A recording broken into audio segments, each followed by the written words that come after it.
bonjour, je m'appelle Sylvain Ferret. Je suis auteur de bande dessinée depuis 8 ans, je crois, maintenant. Voilà, je ne fais pas tout mon parcours et tout, mais je sors une BD aujourd'hui qui s'appelle Mémoire de gris et qui est un gros pavé de 200 pages. Une histoire complète en un seul volume. Et voilà, c'est à peu près ce qui me résume. Ouais, Mémoire de gris, c'est un projet que je mûris depuis très longtemps, même depuis un peu gamin, parce que c'est une adaptation d'un personnage très célèbre de la culture populaire, on va dire, qui est Robin des Bois. Et en fait, c'est une adaptation très éloignée. Moi, j'avais été assez marqué par le Peter Pan de Loisel et le fait de noircir un personnage. Et puis aussi, j'étais un petit peu toujours gêné par le fait que Robin des Bois, c'est un bourgeois qui aide des prolos, quoi. Et pour moi, en tant que justement enfant prolétaire et tout machin, je me disais mais c'est pas possible, ça n'existe pas ça. Et je crois que ça n'existe pas beaucoup. Et du coup, j'avais envie de prendre ce personnage et de le rendre plus cynique, d'expliquer un petit peu pourquoi est-ce qu'il fait ça, etc.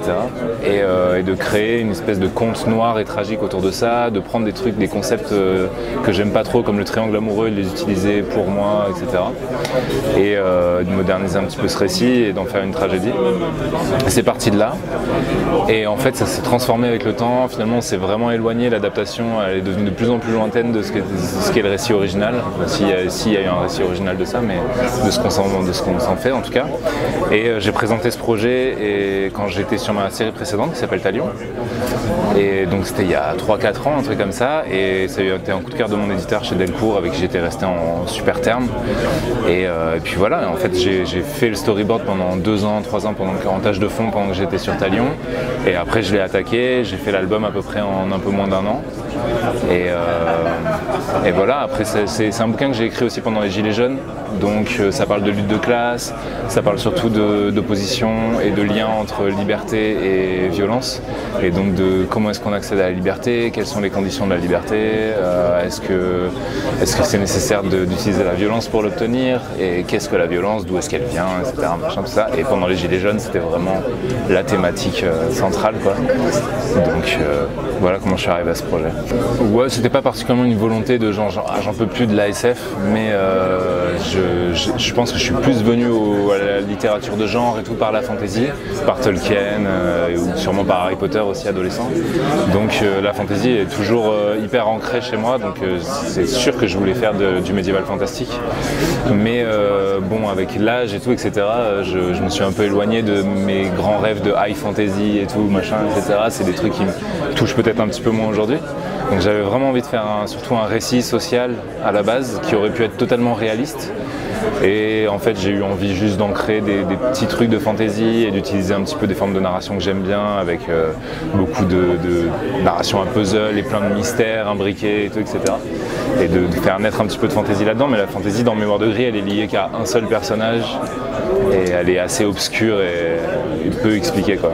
Je pense que ça vient du fait qu'on ne parle pas vraiment du monde extérieur, on parle d'une guerre qui est lointaine, on se doute un peu que ça ressemble aux croisades. L'idée c'est qu'on a relocalisé toute l'histoire en France avec des noms fictifs et tout, etc. Mais dans ma tête ça se passait quand même au XIIe siècle, Moyen-Âge. Mais peut-être que le fait d'avoir choisi des noms qui sont inventés et qui en plus ont un lexique qui n'est pas très subtil, mais qui du coup moi je trouve crée une forme de poésie. Ça se passe à Gris, le bled s'appelle Grise-Rive, il y a un val de brume, la rivière s'appelle la Trouble, c'est vraiment tout dans le même lexique.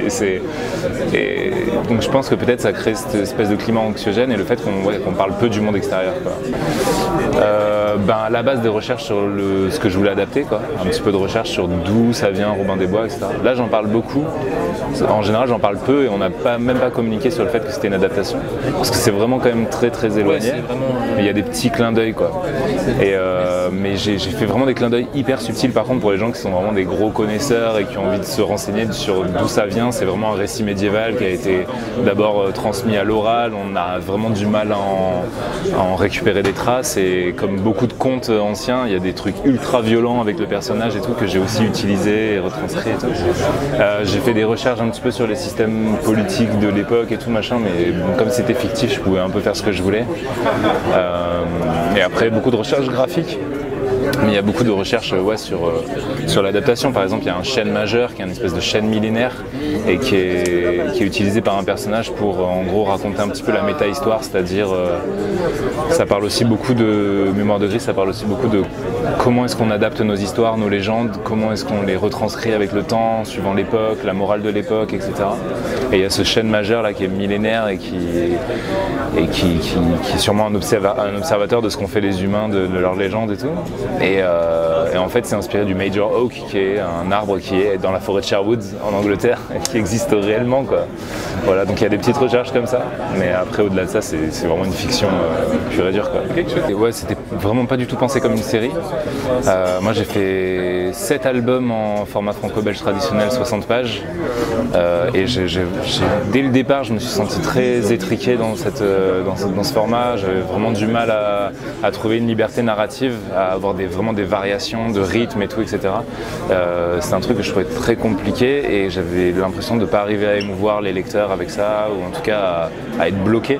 Donc je savais que je voulais absolument sortir de ce format et je savais aussi que je voulais faire une histoire complète et c'était parfait, quoi, du coup, tu vois. Mais après, ce qui est difficile, c'est qu'en gros, les enveloppes pour faire un bouquin de 200 pages sont à peu près les mêmes que celles qu'on a pour faire un bouquin de 60 pages. Donc il a fallu faire des concessions techniques, graphiques, etc., essayer de changer de style. Et au final, de ces contraintes est apparu un espèce de truc qui est plus naturel dans mon style et qu'aujourd'hui je préfère et que du coup je vais continuer à exploiter. Ça va être très difficile je pense que je pourrais jamais revenir à autre chose qu'une pagination très libre, quoi. Ouais, franchement, ça c'est pas hyper subtil. Des fois j'ai des idées où vraiment je me tire les cheveux et tout, la méta-histoire, blablabla, tout ça, là j'ai fait le malin, mais franchement il y a juste des trucs, des fois je me dis, j'ai besoin d'écrire un truc qui... Au début je crois que même ça voulait absolument rien dire quand j'écrivais n'importe quoi, et au bout d'un moment je me suis dit, je vais juste mélanger les lettres. Et donc, mais franchement, il y a un moment où il y a carrément une espèce de chanson. Bon, faut quand même prendre un papier et un crayon, je crois, pour arriver à capter ce qui est écrit. Et d'ailleurs, même, fun fact, c'est un truc que j'avais écrit au storyboard, donc genre dans les 2 premiers mois de la production de l'album. Et genre 6-7 mois plus tard, je me rappelais plus de ce que j'avais écrit. J'ai vraiment dû moi-même prendre un stylo pour essayer de me rappeler de ce que j'avais écrit, quoi, tu vois. Mais c'est pas nécessaire à la compréhension de l'histoire de le lire, mais ça rajoute un petit truc, ouais. Il y a ces fées dans la forêt, on sait pas trop d'où elles viennent, ces 3 sorcières. On voit beaucoup dans le récit, il y a des grands moments, des grands changements de l'histoire ou des grands changements qu'il y a eu dans le passé, parce que le récit est raconté sur 2 temporalités, enfin sur 3 temporalités même, mais en fait on voit des mains en train de coudre. C'est parce que j'utilise beaucoup le récit des moires, qui sont les 3 tisseuses du dessin de la mythologie grecque, mais qu'on retrouve dans plein de mythologies différentes. Et donc en fait c'est ça, les 3 fées, c'est les 3 moires, quoi, c'est la Trinité, etc. Et donc oui, il y a cette espèce de... La fantaisie du bouquin, elle vient de là, et d'un personnage, Marion, qui a fait un pacte avec ces fées. Et donc on peut imaginer qu'elle a un peu transmis ce langage aux gamins de la forêt qui sont des orphelins, qui gravitent autour d'elle, etc. Il y a quelques années, on avait discuté avec David Chauvel, mon éditeur, qui est aussi scénariste sur les 5 Terres chez Delcourt, de lancer une série de space opéra avec le même modèle que les 5 Terres, donc faire pareil ce système de cycle et tout, etc. Un truc très ambitieux, une grosse série, annoncer qu'il y aura beaucoup de tomes et tout. Et donc on a commencé à écrire à plusieurs mains, et moi j'avais le pitch, j'avais déjà eu des idées et tout, et en fait au bout d'un moment tout le monde avait trop de travail, on a lâché et j'ai proposé de continuer solo. Sauf que moi je voulais pas faire 30 tomes, quoi. Tout seul j'aurais jamais réussi à tenir le rythme et tout, etc. Donc je me suis quand même rendu compte avec Mémoire de Gris que j'arrivais à Mémoire de Gris, les 230 pages, je les ai faites à peu près en 10 mois. Et donc je me suis dit, en fait c'est possible, quoi. Je peux faire ça en 10 mois et j'ai envie d'essayer, quoi. Et donc, et même moi quand je lisais des bouquins à grosse pagination comme les bouquins du label 619, quoi, j'ambitionnais vachement de me dire que ce serait incroyable que ce soit une série, quoi. Ouais.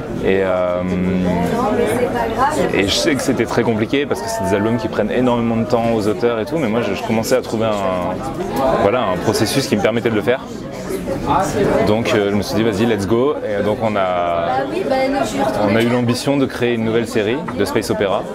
Et donc je serai auteur complet dessus. Ça s'appelle Origine. J'ai bientôt fini le tome 1. Et ce sera normalement 6 fois 200 pages à peu près. Et ce sera donc au format de Mémoire de Gris, grand format couleur. Et avec grosse pagination sur plusieurs tomes, quoi. Oui. Je fais un grand écart. Le dernier bouquin que j'ai lu en BD, c'est La Route de Manu Arsenet.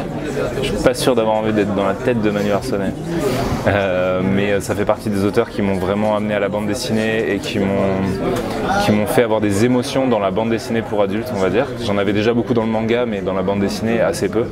Le combat ordinaire, ça m'a vraiment révélé, donc je pense que si je pouvais discuter avec lui et de savoir de comment il construit ses récits, etc., machin, et savoir quelle est la clé pour avoir cette espèce de fibre mélancolique qu'il a, possible, ça m'intéresserait beaucoup. Et après, pour faire un grand écart, moi je suis un énorme fan de One Piece, donc franchement, un petit voyage dans la tête de Eiichiro Oda, ce serait pas mal, quoi, et savoir comment est-ce qu'il fait pour engurgiter autant d'informations et de données culturelles en passant autant de temps sur ses pages, quoi. Voilà.